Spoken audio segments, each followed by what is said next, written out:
All right, folks, back on the Boss Man Show.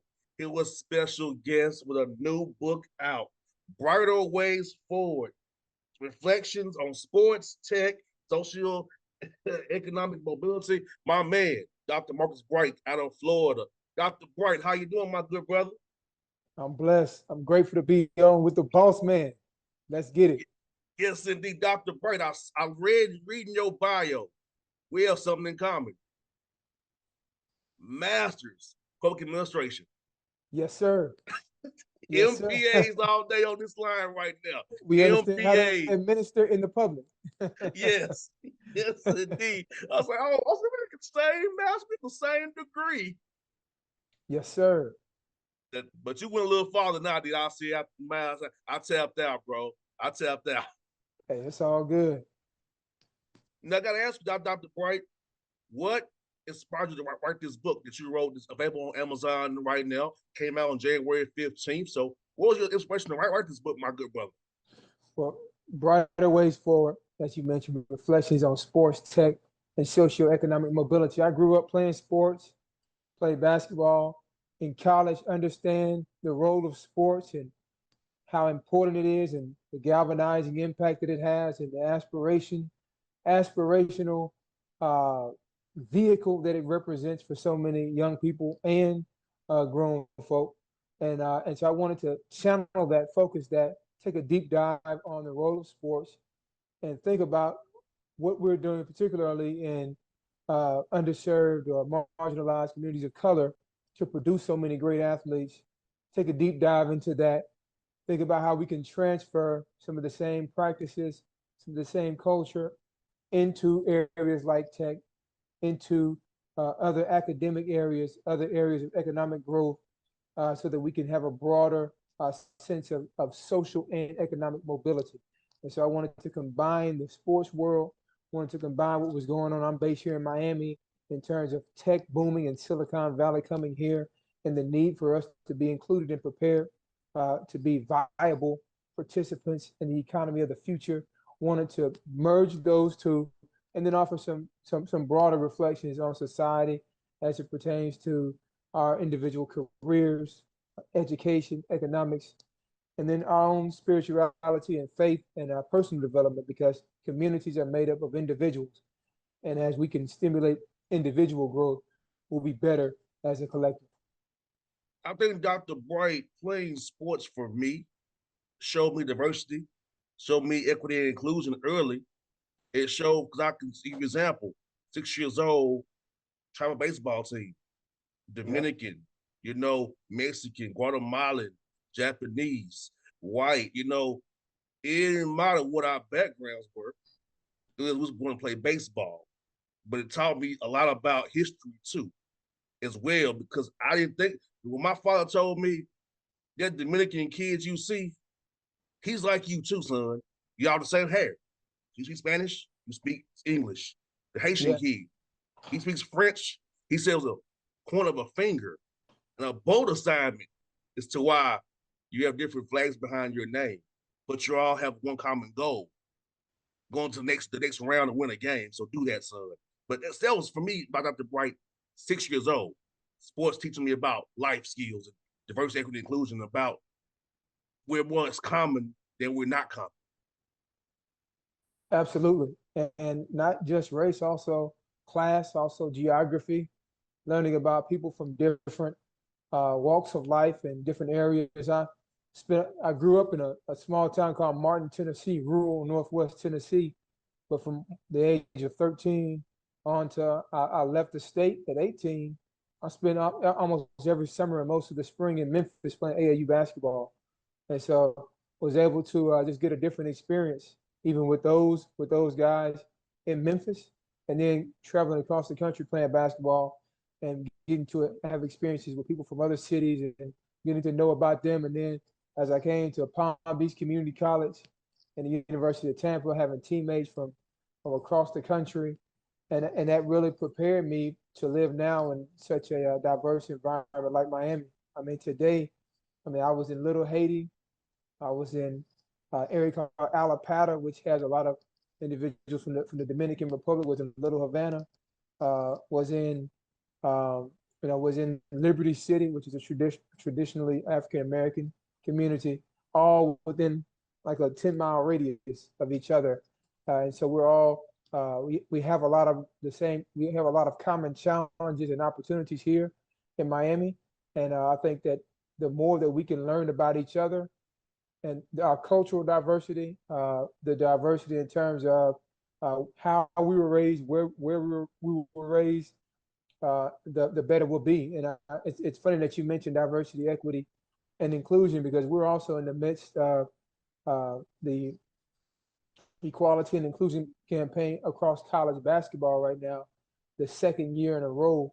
And it's really, really meaningful this year because the governor of Florida has just come out and said that he wants to defund diversity, equity, and inclusion in higher education in the state of Florida. So it's Wow. even more meaningful that in every other state, you're going to have Division I men's and women's college basketball programs saying championing diversity, equity, and inclusion, both on the court and in many uh, institutions like the University of Massachusetts, like Cleveland State, are expanding it and doing programming across the week. So I mean, it's going to be it's really really taking off. I'm not sure when this show is going to air, but I'll be in Auburn for South Carolina Auburn women's basketball this week. Tomorrow, Georgia is hosting Ole Miss for Equality and Inclusion Night, and so it's just sending a powerful message across the country that diversity, equity, and inclusion is important, and that sports can be a galvanizing force both for players, for coaches, and for fan bases to be able to learn more about each other and to highlight important social issues. And we're trying to create the environment for that to happen, create the climate. Dr. Brown, I do believe sports can be a vehicle for social change. I think your book touches on that too. I do believe that it can happen because with sports, we're playing a game and we come together to play a game. But in playing that game, we all learn about each other. We all become one, a family. So I feel like when I play football, I got over 500 teammates who I can still talk to via the group chat we have. So that I feel like that right there because it gives you that point of entry to say, hey, let me learn more about where my guy came from. His back, I can go home with him, can learn about what makes him who he is. So I feel like sports can be a vehicle. It's mentioned in your book for social change. I feel like it helps open the door, breaks that ice a little bit for us all. Yeah, you mentioned point of entry, and a point of entry for so many things. You could be going to a game, you could be attending a game, you could be attending a camp, and that's an area for you to now disseminate information and educate people about various issues or about different programs that may be able to exist in the community. And I write about it extensively in terms of it being an on ramp, a way to introduce tech and tech oriented programming to young people so that they can have some of the fundamentals. Just like when we're growing up playing basketball, for example, we're learning to dribble. You learn to dribble, you learn to pass, you learn to shoot the fundamentals of the game of basketball. Uh, Camps and sports can be an on ramp for people to learn fundamentals. And I use tech as an example, but one of the most valuable skill sets is coding and being able to understand and learn these languages like JavaScript and Python. And so we can introduce these concepts and this content to young people at an early age through things like sports or even esports that they already enjoy, then they'll be much better positioned when the ball stops bouncing to be economically viable and have some skills to help them pay the bills down the road. So sports can be a very, very important vehicle. We've seen it time and again throughout history, and just the platform, the vehicle of it in terms of the eyeballs that it attracts. I turned on I was at a Denny's, took my son to Denny's, got a 4-year-old son, to Denny's on Sunday, and I walked in and on the TV screen there was Don Staley and the University of South Carolina Gamecocks taking on the UConn Huskies right there in Denny's, and she had the Philadelphia Eagles uh, gear on, and but what just a platform that if you can have or you can use that platform even for something that goes beyond the game, beyond sports, or even to elevate an issue, an important issue, to put an issue on the agenda, to be considered for policy change, it can be a very, very, very powerful weapon. And yeah, you mentioned this too, Dr. Bright. Socioeconomic ramifications of inspiring tech, because tech is going nowhere. Tech is booming on the rise. Miami's now a tech hub. Silicon Valley Southeast on the beach there. It's very so I feel like Yeah, if we get because I know for me when I was coming up, the most I knew about was how to do some coding. I got far as coding, but not further than like MS DOS, all that kind of good stuff. But tech is booming. New technology is coming every day. I feel like if we get kids in tech early, get them that vocational skill of tech, along with sports and academics, I feel it's all tied together. That will help boost our communities up and give us a lineage of tech yeah, lineage to pass all down as me and you age and our kids get older. It'll be that cycle for them to be successful going forward. yeah, absolutely. In the book, it's not just words in itself, but it's an action plan. I mean, we're putting this into practice right here down in Miami using the blueprint of sports. Well, one of the things that first motivated me to write this book was in 2007 when I first moved to Miami. After having an appreciation for sports my entire life, I went to the Miami Northwestern senior high school game. They were hosting Deerfield Beach in the state semifinal game, and Northwestern was ranked number 1 in the country. And I had never seen that kind of excellence and precision on the football field. And I said, wow, they have the blueprint right there, because there was such a standard of excellence that the coaches held the players held themselves to, the community held the team to. And I said, if we can replicate this in other areas of life, then we'll be in an incredible, incredible position. And so I'm just, the book breaks it down. So if we use tech as an example, there's an 8-part inspiring tech series. I won't go through all 8, but first part is inspiring tech dreams. So just like if you grew up and you saw the movie Hoop Dreams, when I Arthur did. Agee and William Gates, they wanted to be Isaiah Thomas, but Isaiah Thomas and the NBA players had been mass marketed to them, so they had a dream to aspire to, and they went as far as to even leaving the west side of Chicago and making that 3-hour round trip commute to the same high school Isaiah did, because they wanted to embody that dream. And so we have to, how can you aspire to be a computer engineer or some a tech professional when you never met one, you've never been exposed to one, you never seen what their lifestyle is. It hasn't been marketed in the same way. So we can do that though, and we can market other professions, other career paths to young people in the same way that we do, in the same way that we do sports. Now, also, there's also tech, inspiring tech discipline. After the dream, you got to have a lot of discipline to Oh get yes. through the very, very difficult math courses, or if you want to major it into college, or if you want to, or even to get through some of the Python and these kind of things here, having the kind of discipline that you have, that athletes have, going to practice every day, infusing those kind of competitions in, and figuring out how you can get better, and having coaches to pull the very best out of you. That's another way. And then we have inspiring tech context.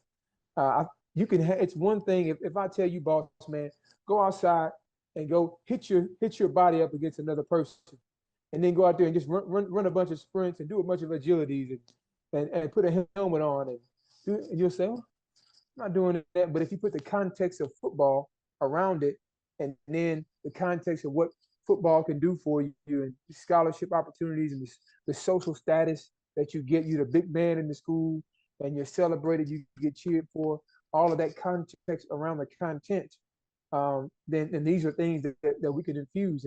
And so we're literally piloting this now in these same, in the feeder pattern schools of Miami Northwestern that I mentioned before, Miami Central, which had the #1 high school football team in the country this year, a public school in Miami-Dade County, not not IMG, not Bishop Gorman, not these schools that recruit nationally. I'm talking about some young people from the neighborhood Mm-hmm. with inferior facilities, but they had a system and a practice and a grooming pipeline that they've been in since they were 4, 5, 6 years old.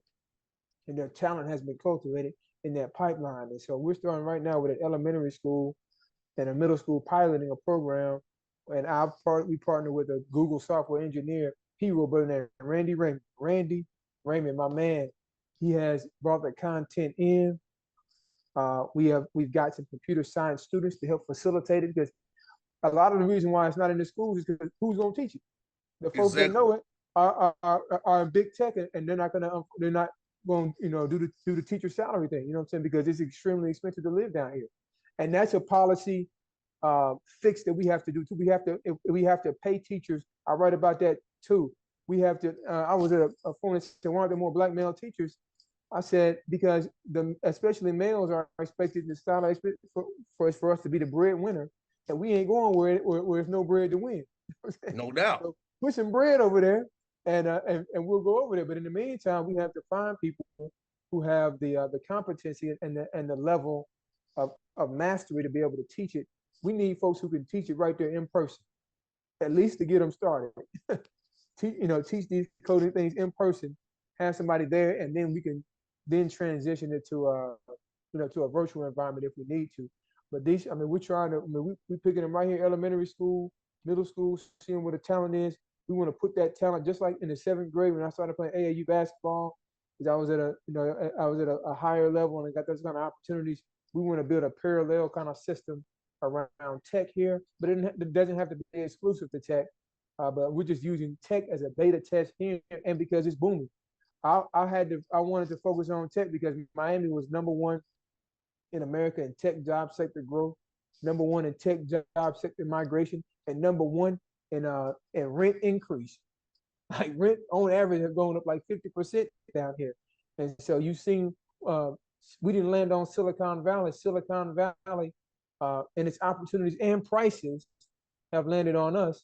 And many of us uh, have been faced when it's time to renew our leases or with we need 1,500, 1,000, $2,000, $2,500 more a month for the exact same unit.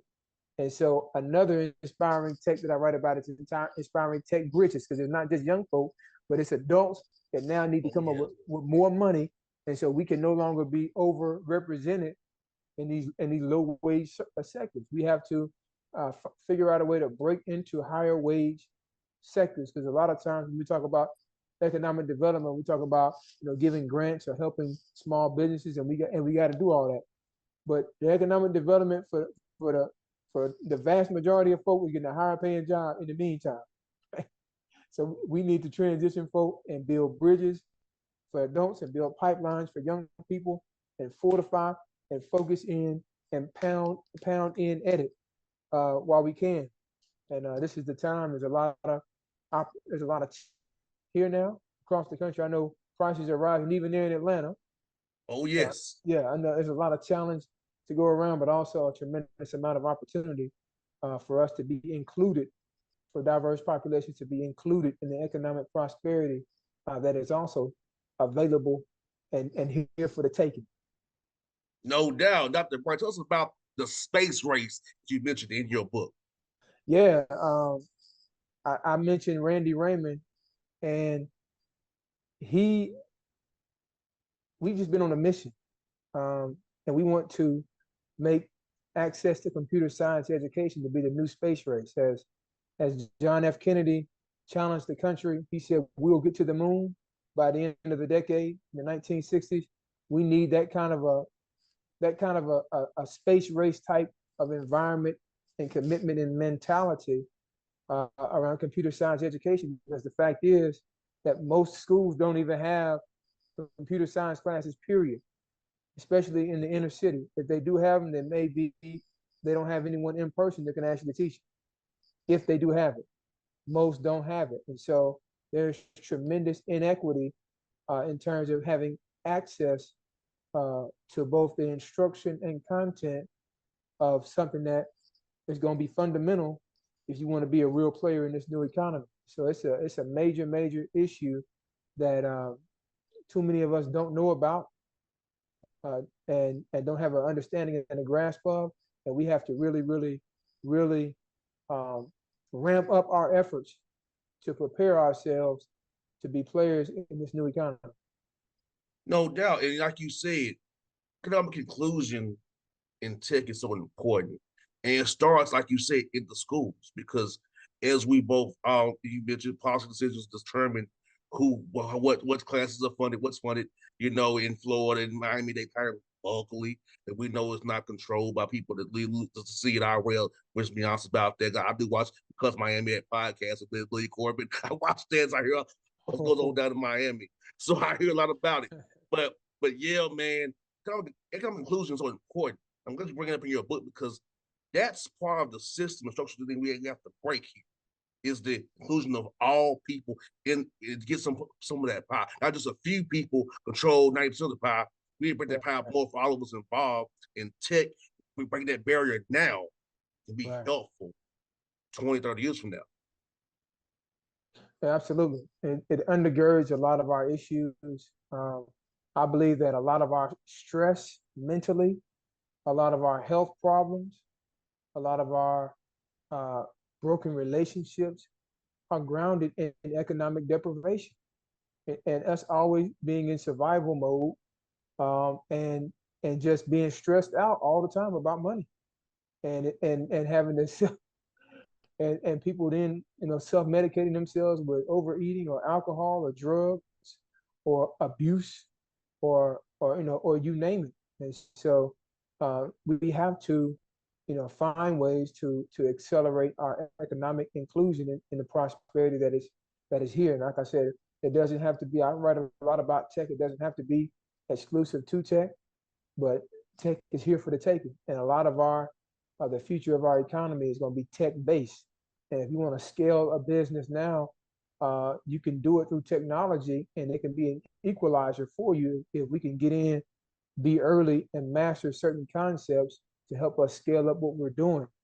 Because we may not have the infusion of capital to be able to compete with the brick and mortar business. You want to jump out here and compete with Walmart or Costco or or some of these major, international conglomerates. Tech can be an equalizer for us. And you're utilizing tech right now to get your message out, to get your word out. The Boss Man Show. Yes, and I've seen how tech has evolved after Bright from the old days in the studio with the automation going to now I'm on my laptop here in my basement. That from started when I started from having to do the little button automation or turn it off and put on, hey, just in my radio feed the last 15 years. Yeah, I knew what Zoom was until 2020. Okay.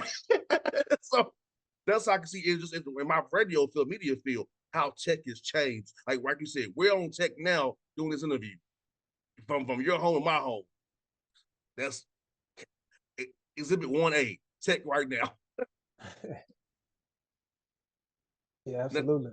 now Dr. Bright, y'all, you mentioned in your book about socioeconomic mobility. Give us some factors that can contribute to the upward socioeconomic mobility and the downward of it.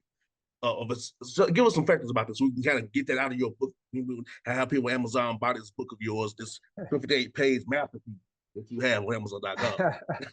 Well, I break down socioeconomic mobility. This is in part three with educational mobility, economic mobility, and then career mobility. And so when it comes to, and then I look at it from both an individual lens and from a societal lens. And so if you look at one of the things I point to is that we look at our cities. For example, you talk about contributing to downward economic mobility. If we start looking at the distribution of contracts, we're taxpayers, and what percentage of city contracts, of county contracts, of whatever school board contracts are going to diverse or minority-owned businesses, and then even if the contracts aren't going to those, let's say, black-owned or Hispanic-owned business, those that do get the contracts, even if they're not, even if they're from the dominant society, so to speak, workforce participation on who's getting the jobs on the contracts. And so being able to get that data, break that data down, And then if we're funding these public-private contracts or these public-private partnerships, we should also be able to not just get the contract, but we should be able to get work and get jobs and get highly paid jobs on the contracts as well. So these are some of the things that the book delves into, and some of the policy issues that we can put on the agenda. And I think that this is where sports comes in. I believe we don't have, uh, and a lot of times, especially, and that's why we're encouraging coaches to use as we move into the conference tournaments, we move into March Madness, to take a look at. And we're not saying coaches be uh, or players be policy experts, but certain issues that are important, uh, and we look at economics, for example, that are important both to your players and to the communities where your players are from, and to even the fan bases. And so we can elevate some of these policies, elevate some of these solutions and some of the inequities, and just put some issues on the agenda and say, hey, policymakers, can you deal with this? Let's deal with it. Let's come around. Let's mobilize around it, because we don't have to accept the status quo, but we can create the change that we want to see. So these are some things that contribute, or that can play a viable role, but we have to have enough courage to stand up, put issues on the agenda, mobilize around them, come together around specific targets. And that's why diversity, equity, and inclusion is important, because what's happening with universities, with many corporations, is that they're coming in and they're actually putting targeted metrics. We want to be able to create this much opportunity for certain populations of people that have been historically denied the chance. We're not saying give us anything, but open up the door and we'll get it ourselves, as James Brown would say. I feel like if every football, basketball player at Florida, Florida State, Miami, UCF, South Florida said, we're not playing unless you all change these policies, Florida would change. If Yes. all of them got together, because you need us to play and entertain you on Saturdays. So if you all get together and say, if you don't do these things, we ain't playing. You can't take away our scholarships. Yeah, they have all the leverage. They have all the power. They have all the leverage, and I agree. I mean, if you don't want diversity, equity, and inclusion on campus, then we don't have to give it to you on the football field. You don't have to Exactly. give it to So you on the football. That's how the Confederate flag came off the Mississippi State flag. Mississippi State running back Kylan Hill a few years ago said that I'm transferring if you all don't take the Confederate flag off the state flag. And if I'm not mistaken, within a week, the coaches they were at all the came to state capitol. Jackson. They came to Jackson. And it was They said, down "Hey, we fast. can't lose these recruits. we can't lose these recruits." So that's the kind of leverage that just raising our level of consciousness and being aware of the power that we have and the influence that we have as a community, and especially those young men who are in that window of eligibility. you, Kylan Hill, it wouldn't mean as much right now if he can't play for Mississippi State. But when you have the window of opportunity, you got to understand that people paid a price for you to even have the opportunity to do it. And so at some point, there's a responsibility for those that have a certain platform to utilize it, for the benefit of the masses, because somebody utilized it to benefit you. Dr. Bright also focus on individual development as well. Talk about how to help people better themselves and get the bigger purpose, the bigger mission in life as we come into right here with the players. Hey, it's bigger than this. Put on that Gator uniform or that similar uniform. We could all come together and strengthen our numbers and push back on that dude in Tallahassee who's running out of control.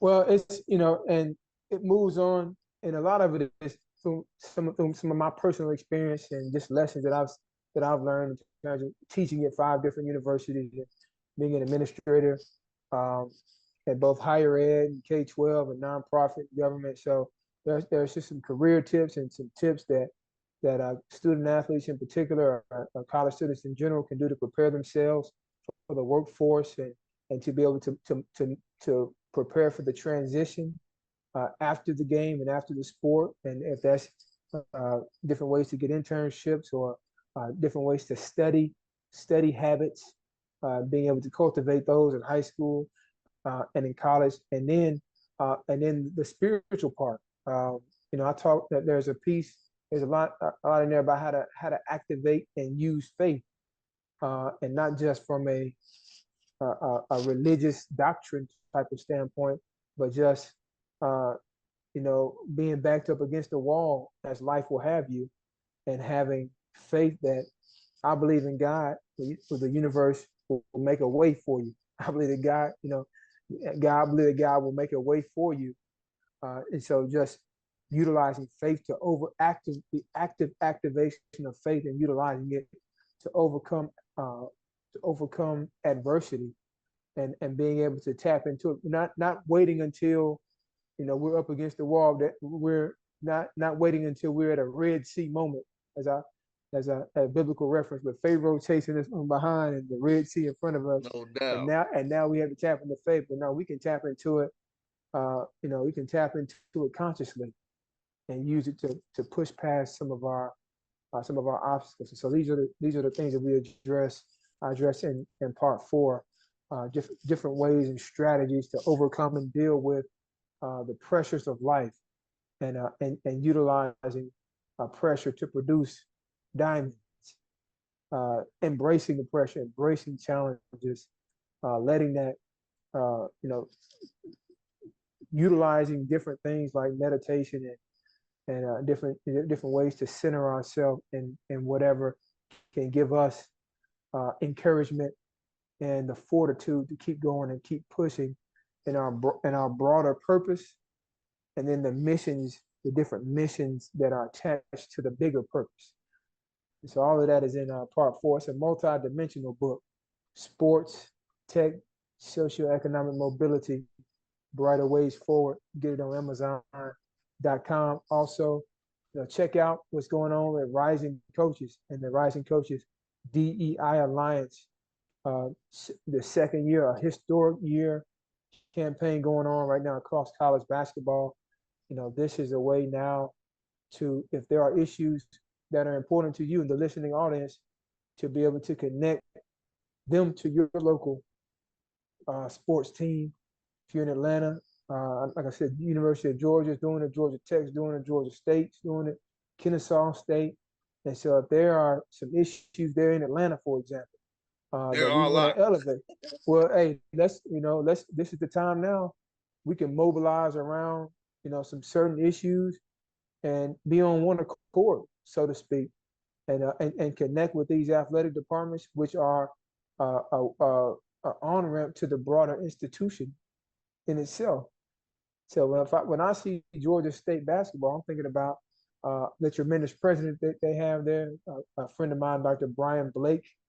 I'm thinking about the great associate athletic director, Miss Kelsey Rogers, and I was there for their Equality and Inclusion Night campaign last year, and she was influential in getting the entire Sun Belt Conference to adopt Equality and Inclusion Night, and that's Southern Mississippi. That is Georgia Southern. That's a Marshall. That's a number of different institutions, and they're hosting a conference wide.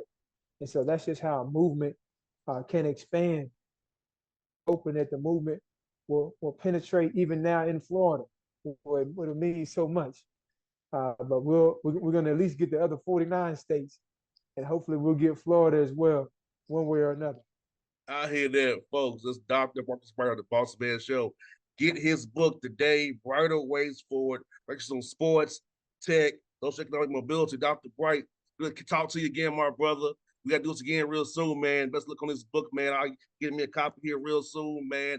Get it on Amazon.com today, 1999, 258 pages. Read it, learn it, absorb it, put it to action plan for you people. Let's get it. Yes, sir. Thank you, boss man. Appreciate you having me on. Anytime, brother.